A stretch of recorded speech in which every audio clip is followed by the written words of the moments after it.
Hello, family. Thank you for coming over to the house tonight. And just kick off your shoes and relax your feet.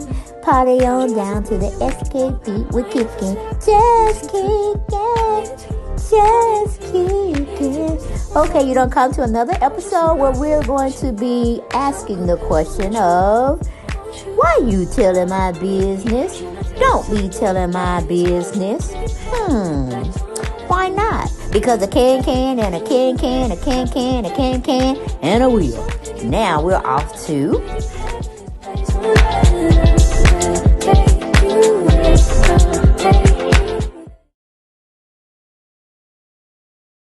Hello everyone, and welcome back to the channel.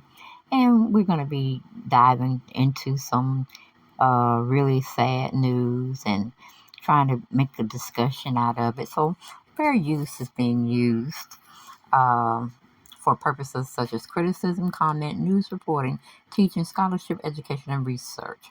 Fair use is a use permitted by copyright statute that may otherwise be infringing. So basically, we're going to be listening to an audio of a funeral that has already happened for the slain Tyre Nichols family and friends and cohorts. They laid him to rest. I believe it was today. And we need some work, people. We need some work. Because if we're fighting out there for the Caucasian people to stop beating people of color and killing them, we got to expect the same type of respect and honor from our fellow melanated men, especially when it comes to killing another melanated man. So, Mr. Al Sharpton, or Reverend Al Sharpton, went down to Memphis and he went over and preached the eulogy over Tyre Nichols' body and gave a fantastic, beautiful speech. But we got to stop killing ourselves, people, black people. We got to stop killing ourselves before we can really ask another race to stop killing us. Because this is ridiculous. Crime against your own kind in the blue suits that are there to serve and protect us. And then they turn around and turn on us and not just injure us badly, but kill us. It's a sad, sad day for America and the melanated people in the world. Let me go on and let you listen to a little of Al Sharpton's message he was trying to give to the police officers that are going to jail more than likely. But to me, I think they should deserve that same fate that they gave Tyre Nichols. But that's just my opinion, mine alone. But let's get on into what Reverend Al Sharpton had to say to the people.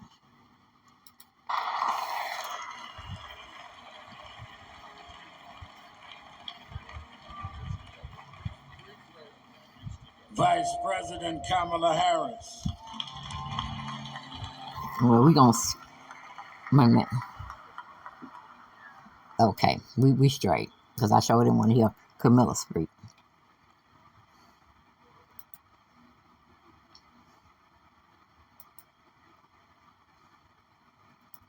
I want you to turn your attention very briefly to the 37th chapter of Genesis. It reads, "So Joseph went after his brothers and found them near Dothan. But they saw him in the distance, and before he reached them, they plotted to kill him. Here comes that dreamer," they said to each other. "Come now, let's kill him and throw him into one of the cisterns and say that a ferocious animal has devoured him." May God add a blessing to the reading of his word.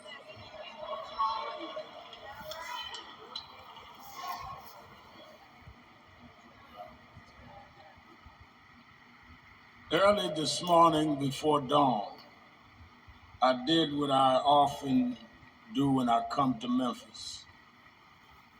I went out to the Lorraine Motel. As a youngster, I joined SCLC Operation Breadbasket. I had been a boy preacher in the Church of God in Christ, and my mother was concerned when I was 12 that I was getting too involved in looking at activism and Adam Clayton Powell and others. She took me to my bishop, Bishop F.D. Washington, who said, I know what to do with him, and he brought me to Reverend William Jones, who led Dr. King's organization in New York, and Reverend Jesse Jackson. And at 13, the year Dr. King died, I was 13 years old. I became youth director of the chapter in New York. So it was my growing up in the King movement in the North after his death that makes me come to the Lorraine Hotel and look at the spot that Dr. King died. This morning, I took my youngest daughter, Ashley, with me. And in all of the ice, I told the story of how Dr. King had came to Memphis to fight for garbage workers, city employees that had no safety. 2 had been killed with a malfunction. And here we are, Ashley, 55 years later, looking at the balcony where Martin Luther King shed his blood for city workers, for black city workers, to be able to work in the police department, work in sanitation. And the reason why, Mr. and Mrs. Wells, what happened to Tyre is so personal to me is that 5 black men that wouldn't have had a job in the police department would not ever be thought of to be in an elite squad. In the city that Dr. King lost his life, not far away from that balcony, you beat a brother to death. There's nothing more insulting and offensive to those of us that fight to open doors, that you walk through those doors and act like the folks we had to fight for to get you through them doors.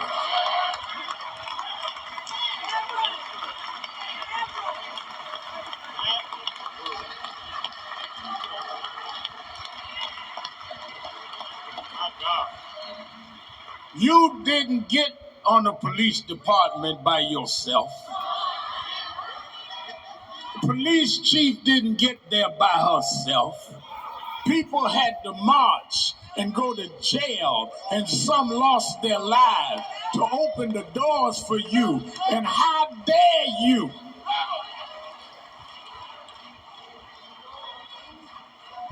act like that sacrifice was enough for nothing?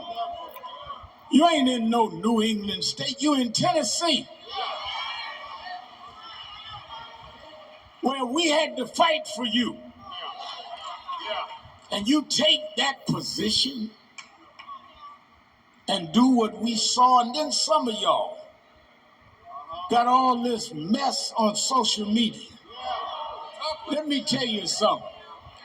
I don't know what you writing on social media. I know what I saw on the tape. And the tape speaks for itself. They never asked this man for his license. Never asked for the car registration. Snatched him out of the car and began beating him.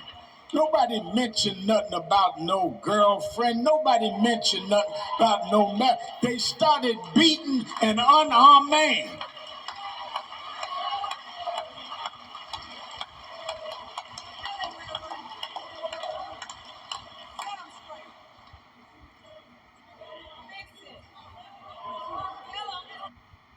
Watch this. I can show you how to get the sweetest deals online when you shop from major retailers.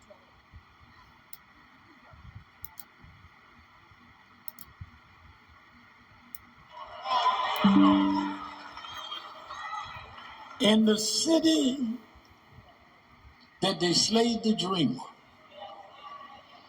what has happened to the dream? In the city where the dreamer laid down and shed his blood, you have the unmitigated gall to beat your brother, chase him down and beat him some more, call for backup, and they take 20 minutes. And you watch him, and you are too busy talking among each other. No empathy, no concern. If you read the story of Joseph, when his brothers threw him in the pit, nobody came to help him, like nobody came to help Tyre.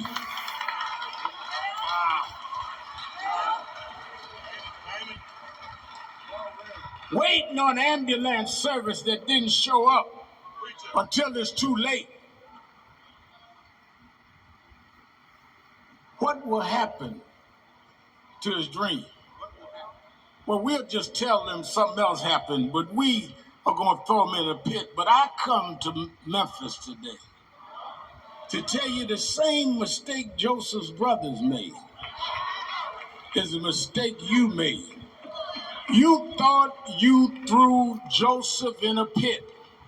You thought you threw Dr. King's dream in a pit. But every time you throw something in a pit, God takes the pit and raises it up and changes the whole world.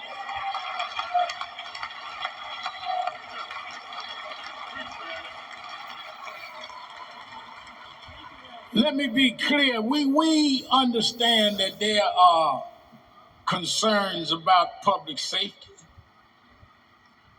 We understand that there's needs to deal with crime. But you don't fight crime by becoming criminals yourself.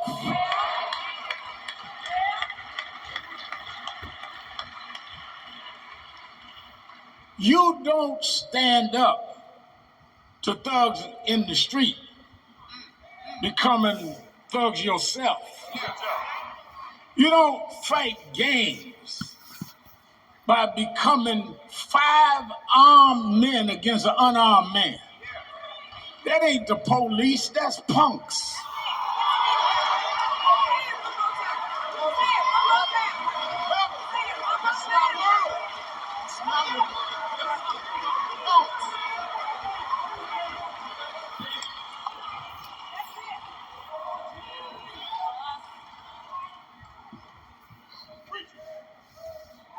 Man said, I didn't do nothing.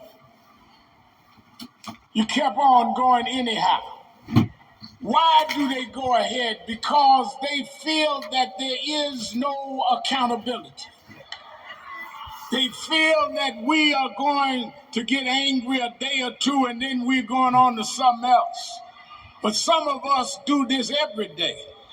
Some of us believe in the dream has to come true. Some of us are going to fight until we make this legislation happen. I don't know when, I don't know how, but we won't stop until we hold you accountable and change the system.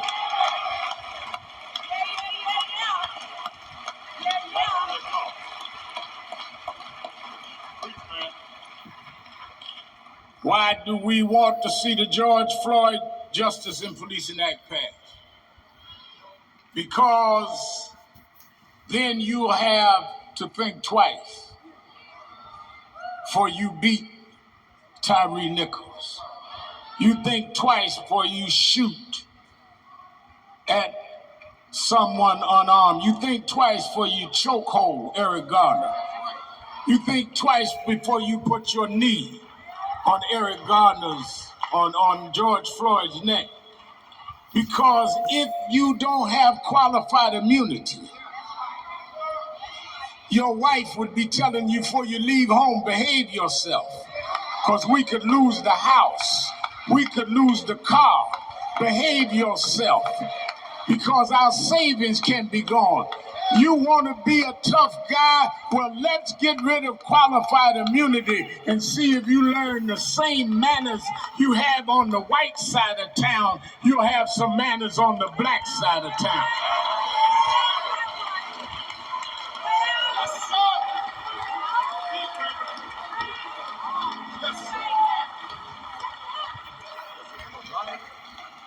Well, Reverend Al, you don't understand. How are they going to keep crime down in the black community and at the same time not be tough and rough? Well, they do it the same way they do it on the white side of Memphis, and they keep the crime down without being rough and tough. How do you have the same department that can keep crime down on one side of town without beating folk to death, but you can't do it on the other side of town unless you feel that you can get away with it there? I can't speak for everybody in Memphis. I can't speak for everybody gathering. But for me, I believe that that man had been white, you wouldn't have beat him like that night.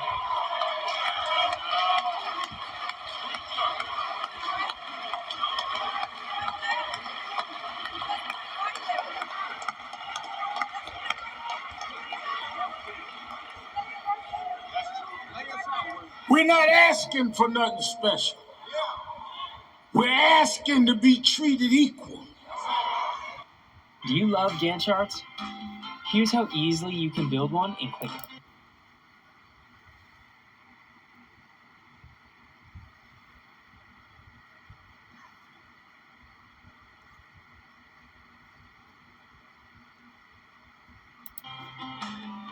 Let's map out the tasks for your Gantt chart in this list. Perfect. Now, let's add a Gantt. And to be treated fair.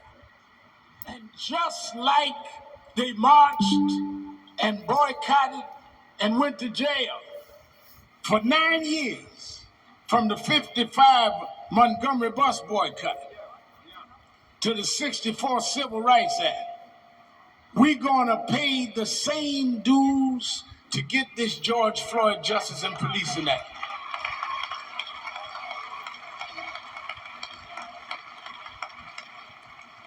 Reverend, how long? I don't know how long. They didn't know how long it would be when they boycotted in the 50s. It's not about a timetable. It's about we cannot continue to live under these double standards and under these conditions. We don't care how long, but I can tell you one thing, those of you that keep voting against that bill, we're going to vote against you. We got more numbers than the police union.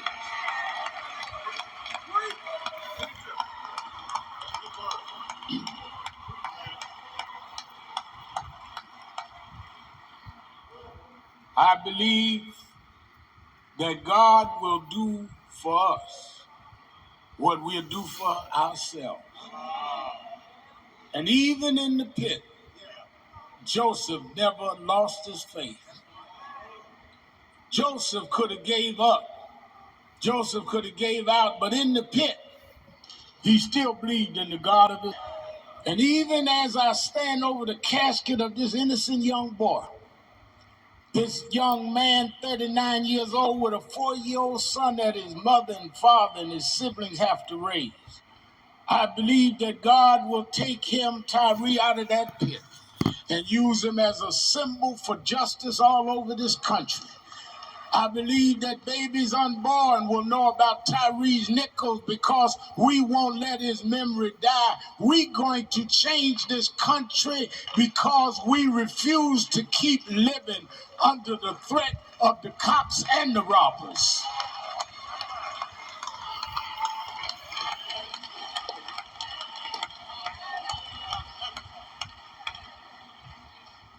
What touched me, I was raised by a single mother. Daddy left when I was 10. Mama raised my sister and I on welfare and food stamps. What touched me is when I heard him calling for his mother.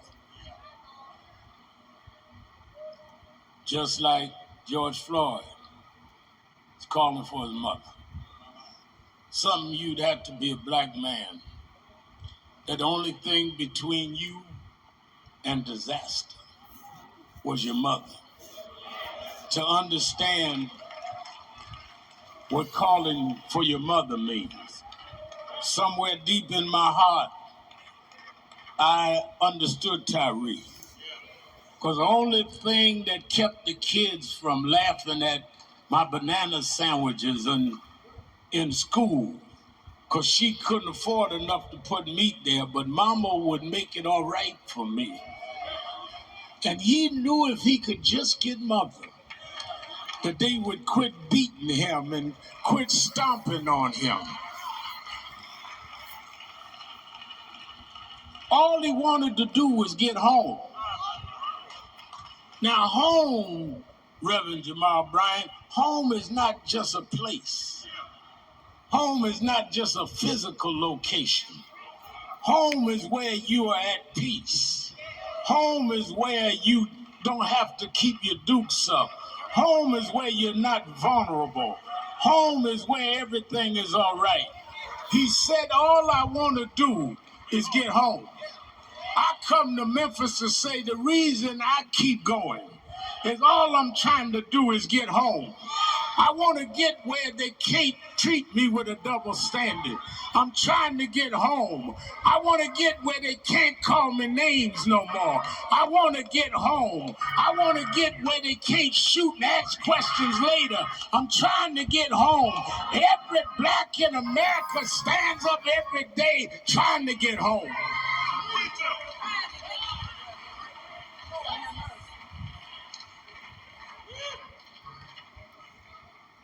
Last night, we went to Mason Temple, Church of God in Christ. Why don't you own apartment buildings? Seriously, why don't you own these big apartment buildings? And I get it.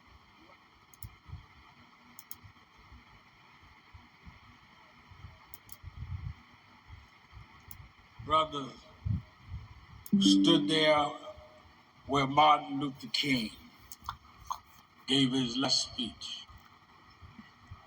It was his speech for the last time.